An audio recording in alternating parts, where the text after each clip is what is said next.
নমস্কার, আমি স্বর্ণকমলিকা চক্রবর্তী।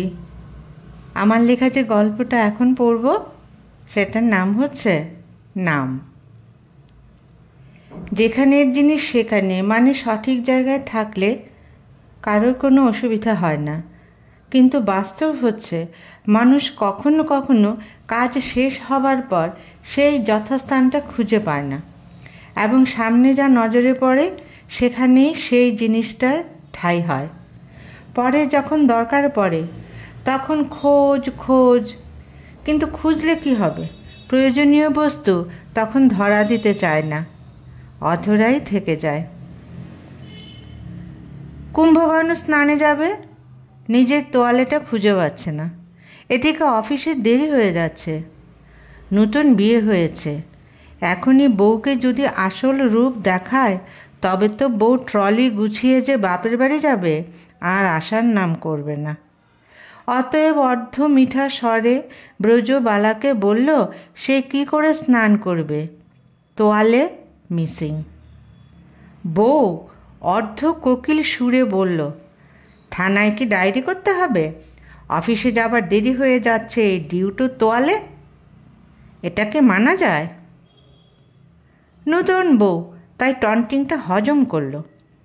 অতি বিরাট একটা কাষ্ঠ হাসি দিয়ে বলল, বিয়ের মন্ত্র হচ্ছে তুমি আর আমি এক, অতএব দুজনের আলাদা তোয়ালে। গামছার তো দরকার নেই, তোমার গামছা দিয়ে স্নানটা করে নেই, কেমন? বউ বলল, স্নান করে আমাদের চুড়িদার পরে অফিস চলে যেও না। তোমার অফিসে আমার বাপের বাড়ির এক দাদা চাকরি করে, অতএব রিপোর্ট আমার বাবার কাছে চলে যাবে যে এত কষ্ট করে বাবা কি একটা ছেলের সঙ্গে আমার বিয়ে দিয়েছে যার পোশাক সম্পর্কে কোনো জ্ঞানই নেই। সেই কষ্ট আমার মা বাবা সইতে পারবে না। তারপর কি হবে বা হতে পারে আমি জানি না। ওহ, একটা তোয়ালের জন্য এত কথা! সে আজ স্নানও করবে না, অফিসও যাবে না। বউকে বলল, রান্নায় এত তাড়াহুড়ো করতে হবে না, সে অফিসে যাবে না, তোয়ালে কিনতে দোকানে যাচ্ছে। বউ বলল, মগের মূল্য পেয়েছো নাকি? ক্যাজুয়াল লিভ অ্যাপ্লিকেশনে লিখতে পারবে তুমি তোয়ালে কেনার জন্য ছুটি নিয়েছ।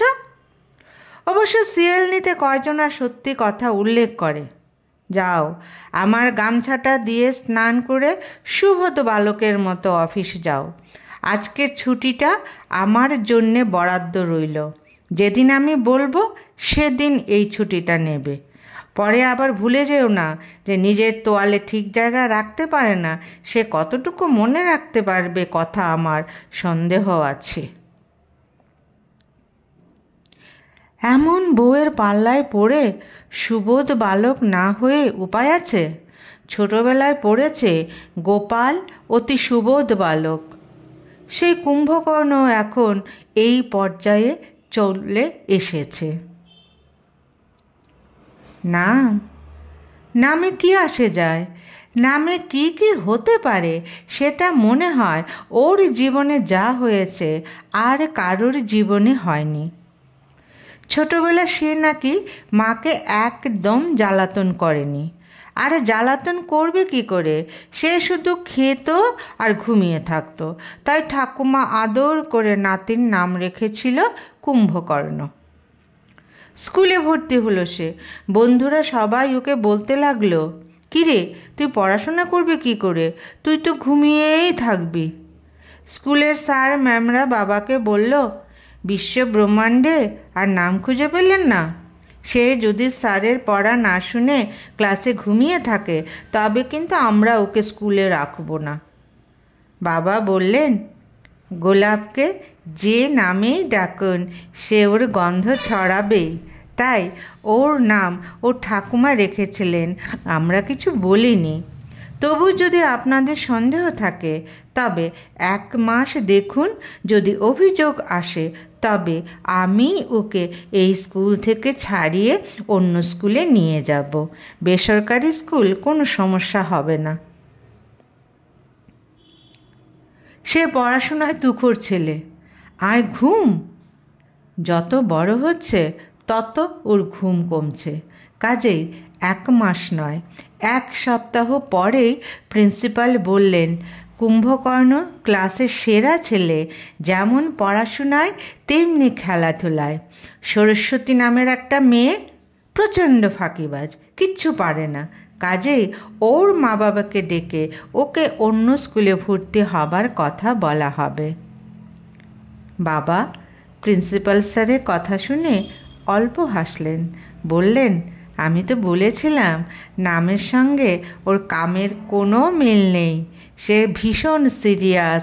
সে পড়া হোক, লেখাপড়া হোক, খেলাধুলা হোক, গান বাজনা হোক, সব ব্যাপারে আমার ছেলে সিরিয়াস। কলেজে আরেক প্রস্থযজ্ঞ শুরু হলো। প্রথম বর্ষ, যজ্ঞ তো হতেই হবে, কিন্তু ওর বেলায় যজ্ঞে ঘিটা যেন বেশি পড়ছে। কুম্ভকর্ণ জীবনী ওকে মুখস্থ করতে বলা হয়েছে। এই জীবনী পাওয়া কি সহজ ব্যাপার? প্রথম কলেজে ঢুকেছে, সিনিয়র দাদারা জানতে চাইলে অবশ্যই বলতে হবে। একটা বিষয় খুব ভালো হয়েছে, সেটা হলো রামায়ণটা খুব ভালোভাবে পড়া, মানে প্রায় মুখস্থ হয়ে গেছে। মা বলতো, কিরে তোদের কি রামায়ণ পাঠ্য নাকি? কুম্ভকর্ণ বলে, এমন এক নাম রেখেছ যে এখন রামায়ণ মুখস্থ করতে হচ্ছে। ভালোই হয়েছে, এতদিন তো রামায়ণ পড়িনি, এখন পুরো রামায়ণটা পড়েছি। এত সুন্দর ধর্মগ্রন্থ, সত্যি জানতাম না গো মা।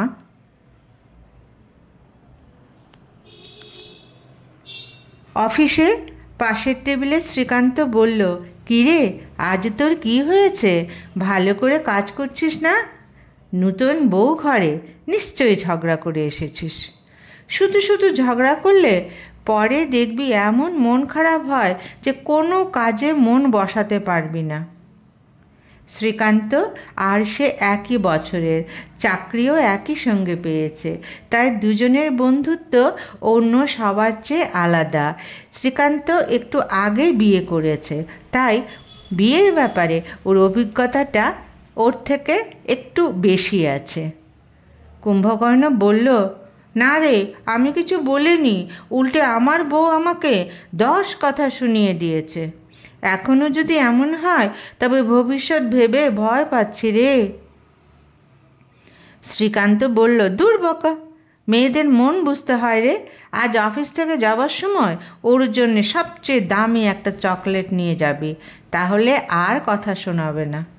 কুম্ভকর্ণ বলল, চকলেট পেয়ে যদি ভাবে, আরে কথা শোনালে যদি এমন দামি উপহার পাওয়া যায় তবে তো রোজই কথা শোনাতে হবে। শ্রীকান্ত বলল, তা যা বলেছিস, এতটা হবে না।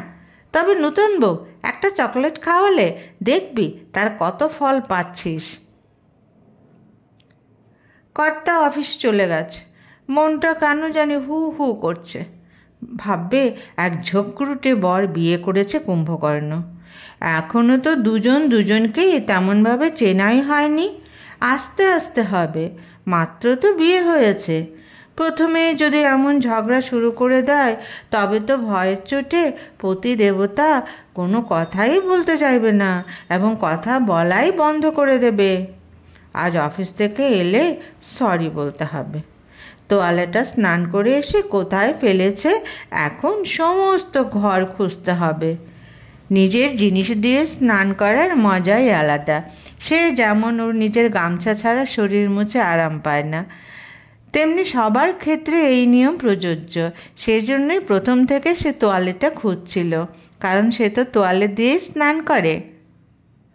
গতকাল স্নানের পর তোয়ালে গায়েব হয়েছে, মানে 24 ঘন্টা পার হয়ে গেছে। তো এই এত ঘন্টা কত পরিবর্তন হয়ে গেল পৃথিবীতে, শুধু তোয়ালেটাই যথাস্থানে রইল না। কী আর করা যাবে, খুঁজতে হবে সমস্ত ঘর তন্ন তন্ন করে। ব্রজবালা ভাবছে তাদের বন্ধন বোধহয় ভগবান আগে থেকেই ঠিক করে রেখেছিলেন, না হলে কুম্ভকর্ণ নাম শুনে কোনো মেয়ের বাবা ওর সাথে বিয়ে দিতে চাইছিল না। সে ছোটবেলা থেকে সংগ্রাম করতে করতে অবশেষে খুব ভালো চাকরি পেয়েছে। কেন ভালো চাকরি পাবে না? সে তো খুব ভালো পড়াশোনায় ছিল। মানুষ জীবনে সংগ্রাম করে অর্থ, ঘর ইত্যাদির জন্য, আর সে সংগ্রাম করেছে ওর নামের জন্যে। এই জীবনে বোধহয় বিয়েটা আর হলো না। একটা প্রেমও করতে পারলো না জীবনে। প্রেম কী জিনিস বুঝতেই পারলো না। প্রেম কেন করলো না সেটা সে নিজেও এখন আর চিন্তা করে না। কি জানি, অবচেতন মন কি ভয় পেয়েছিল হয়তো। সেই ভয় যে এখন আবার বাবা মা ঘটককে অশান্ত করে তুলছে। ঘটক বলছে ওনার জীবনে এমন সমস্যা প্রথম এলো। এত ভালো চাকরি, সুদর্শন পুরুষ, অথচ কোনো পাত্রী সামনে আসছে না। এটাকে সহ্য করা যায়?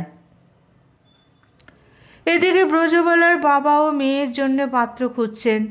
এই হলে সেই হয় না, চলছেই চলছে। বাবাও মনে মনে অস্থির হয়ে উঠেছেন। শেষমেশ সেই ঘটক যাকে কুম্ভকর্ণের বাবাও ধরেছেন, ওনাকে ধরলেন। ঘটক মহাশয় পাত্রীর নাম শুনে খুশিতে ডগমগ হয়ে উঠলেন। এই মেয়ের সাথে কুম্ভকর্ণের বিয়ে হবে। সবাই রামায়ণ পড়ে, কিন্তু কেউ কুম্ভকর্ণের বউয়ের খবর জানে না। বালি রাজার কন্যা হচ্ছে ব্রজবালা, আর এই ব্রজবালার সঙ্গেই কুম্ভকর্ণের বিয়ে হয়েছিল রামায়ণে। এখন কলিযুগ, ব্রজবালার তো কুম্ভকর্ণের সঙ্গে বিয়ে হবে বলেই এতদিন ওদের দুজনের বিয়ে হচ্ছিল না। অতএব আর দেরি নয়, কুম্ভকর্ণ ব্রজবালাকে বিয়ে করল। এমনিতে তো ওরা দুজন বেশ ভালোই আছে, কিন্তু কুম্ভকর্ণ এখন একটু ভুলো মন হয়ে গেছে। কোথায় কি রেখে দেয় ঠিক মনে করতে পারে না। আর তাই তো আজ সকালে সে কোমরে ওড়না কষিয়ে ঝগড়া করেছে। এখন আবার সকালের কথা ভেবে চোখে জল চলে আসছে। সে তো চাকরি করে না, অফিসে কত গুরুত্বপূর্ণ কাজ থাকে। মনের ভিতর যদি কোনো গুস্সা ভাব হয় তখন তো কাজ করতে বেশ অসুবিধে হবে। আর গুস্সাটা হয়েছে কার সাথে? নববিবাহিত বধূর সাথে। যা হবার তা তো হয়েই গেছে, সেটা তো আর ফেরানো যাবে না। আজ অফিস থেকে এলে ফুলকো লুচি আর গরম গরম বেগুনি খাওয়াতে হবে কর্তাকে। কুম্ভকর্ণ অফিস থেকে ফেরার পথে বউয়ের জন্যে খুব দামি একটা চকলেট কিনল শ্রীকান্তর নির্দেশ মতো। শ্রীকান্ত নাকি যেদিন ঝগড়া করে আসে সেদিন চকলেট নিয়ে যায়। ব্যাস, গৃহশান্তি কাকে বলে চকলেটই বুঝিয়ে দেয়। সেও এই প্রসাদ নিচ্ছে। দেখা যাক গৃহকর্ত্রী কতটা সন্তুষ্ট হয়। ব্রজবালা আজ দুপুরবেলায় রান্নাঘরে সব তৈরি করে রেখেছে। পতিদেবতা অফিস থেকে এসে বাথরুমে ঢুকেছে, সে গ্যাস অন করল। কড়াইতে তেল গরম হবে আর লুচি বেলে বেলে ছেড়ে দেবে। আগেই তো মেখে রেখে দিয়েছিল, বেগুনিও কাটা আছে। তারপর গরম গরম বেগুনি হবে। কুম্ভকর্ণ বাথরুম থেকে বেরিয়ে সুমধুর গন্ধ পেল। একটা জোরে নিঃশ্বাস নিল, যতটুকু অবধি গন্ধটা ভেতরে যায়। ড্রয়িং রুমে এসে বসল সে। বউ বিয়েতে উপহারে পাওয়া দামি ডিশে 4টা ফুলকো লুচি ও 6টা বেগুনি রাখল। মুখে বলল, সকালের ব্যবহারের জন্য সরি, ভীষণ সরি। আহা, কি স্বাদ! টপাটপ লুচি বেগুনি খেয়ে কুম্ভকর্ণ বলল, দারুণ বানিয়েছ। আমিও এখন থেকে জিনিস যথাস্থানে রাখার চেষ্টা করব। আমার ভুলের জন্য আমিও সরি।